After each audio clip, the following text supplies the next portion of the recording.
കേരളം എന്ന് കേട്ടാൽ തിളക്കണം ചോര ഞരമ്പുകളിൽ. ഇത് കേട്ടിട്ട് എനിക്കിതുവരെ അത്ര വലിയ തിളപ്പൊന്നും വന്നിട്ടില്ല.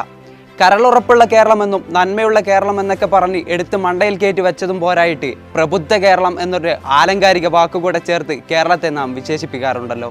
എടുത്തുകൊണ്ടുപോയി ഉപ്പിലിട്ട് വെക്കണം പ്രബുദ്ധതയുടെ ആ കട്ടി കൂടിയതാ. കാരണം കേരളം അത്ര വലിയ കോപ്പൊന്നുമല്ല. ഇത് പറയുന്നത് രാമകൃഷ്ണന്റെ വിഷയം മാത്രം മുന്നിൽ വെച്ചുകൊണ്ടല്ല. പലപ്പോഴായി കേരളത്തിൽ നിന്ന് കരളലിയിപ്പിക്കുന്ന, നാണിപ്പിക്കുന്ന, ലജ്ജിപ്പിക്കുന്ന പലതരം വാർത്തകൾ വരാറുണ്ട്. രാമകൃഷ്ണന്റെ കേസ് തന്നെ എടുക്കുക. വെളുപ്പിന് കറുപ്പിനോടുള്ള വെറുപ്പ് തുടങ്ങിയത് ഇന്നലെയൊന്നുമല്ല. ഈ വെറുപ്പിന്റെ ആദ്യ ഇരയുമല്ല രാമകൃഷ്ണൻ. അവസാനത്തേതാവണമെന്ന പ്രാർത്ഥനയുണ്ട്. ആവാനിട്ട് യാതൊരു നിർവാഹവുമില്ല. കാരണം നമ്മളുടെ എല്ലാം ഉള്ളിൽ ഒരു സത്യഭാമ ഒളിഞ്ഞു കിടപ്പുണ്ട്.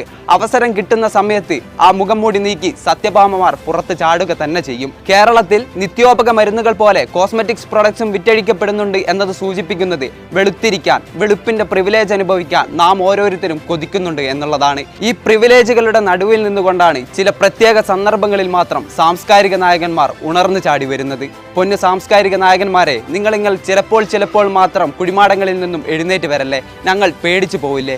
ഇതെല്ലാം അറിയുന്നത് കൊണ്ടാവണം കുമാരനാശാൻ വർഷങ്ങൾക്ക് മുമ്പേ പറഞ്ഞത്, അതായത് 100 വർഷങ്ങൾക്ക് മുമ്പ് തന്നെ പറഞ്ഞു വെച്ചിട്ടുണ്ടാവുക, ജാതിയുടെയും മതത്തിൻ്റെയും പേരിൽ തമ്മിലടിക്കുന്ന നിങ്ങൾക്ക് എന്തിനാണോ സ്വാതന്ത്ര്യമെന്നത്. കുമാരനാശാൻ പറഞ്ഞ ജാതിയും മതവും പുതിയ വേഷത്തിൽ, പുതിയ ഭാവത്തിൽ വരുന്നതാണ് സത്യഭാവന്മാരിൽ നാം കണ്ടുകൊണ്ടിരിക്കുന്നത്. ഇതിന് മറുപടിയായിട്ട് മഹാകവി വള്ളത്തോൾ പറഞ്ഞ ഒരു കാര്യമുണ്ട്. സഹോദരന്മാർ തമ്മിലുള്ള തല്ലൊന്നും ഒരു തല്ലായി കാണണ്ട, അതെല്ലാം ഒരു കുടുംബത്തിൽ ഉണ്ടാവുന്നതല്ലേ. മഹാകവി അയാൾ കോപ്പാണ്. മഹാകവി വള്ളത്തോൾ വെറും വള്ളത്തോളല്ല, അയാൾ വള്ളത്തോൾ നാരായണ മേനോനാണ്. ഈ പ്രിവിലേജുകളുടെ നടുവിൽ നിന്നുകൊണ്ട് അദ്ദേഹത്തിന് അത് പറയാം. കാരണം അടി കൊള്ളുന്നവൻ്റെ വേദന അടി കണ്ടു നിൽക്കുന്നവനും അടി കൊടുക്കുന്നവനും മനസ്സിലാവില്ല. അടി കൊള്ളുന്നവന് മാത്രമേ മനസ്സിലാവുകയുള്ളൂ. നമുക്ക് വേണ്ടത് ഹാഷ്ടാഗുകളല്ല. ഹാഷ്ടാഗുകളുടെ അപ്പുറത്തിട്ട പേരുകളെല്ലാം നാം കൂട്ടിക്കെട്ടി ആക്രിക്ക് വിറ്റാൽ ഒരു മാസത്തെ വാർദ്ധക്യ പെൻഷൻ വേണമെങ്കിൽ നമുക്ക് കൊടുക്കാൻ കഴിയുന്നതേയുള്ളൂ. നമ്മൾ രാമകൃഷ്ണന്മാരോട് യഥാർത്ഥത്തിൽ ഐക്യദാർഢ്യം പ്രഖ്യാപിക്കേണ്ടത് പിന്തള്ളപ്പെട്ടു പോകുന്ന ഇടങ്ങളിൽ അവർക്ക് കൂടുതൽ അവസരം നൽകുക എന്നതുകൊണ്ടാണ്. ഇത് മാത്രമാണ് കേരളീയൻ എന്ന നിലയിൽ പ്രബുദ്ധ മലയാളി എന്ന് തെളിയിപ്പിക്കണമെങ്കിൽ നിങ്ങൾക്ക് ചെയ്യാൻ കഴിയുന്ന ഒരേ ഒരു കാര്യം.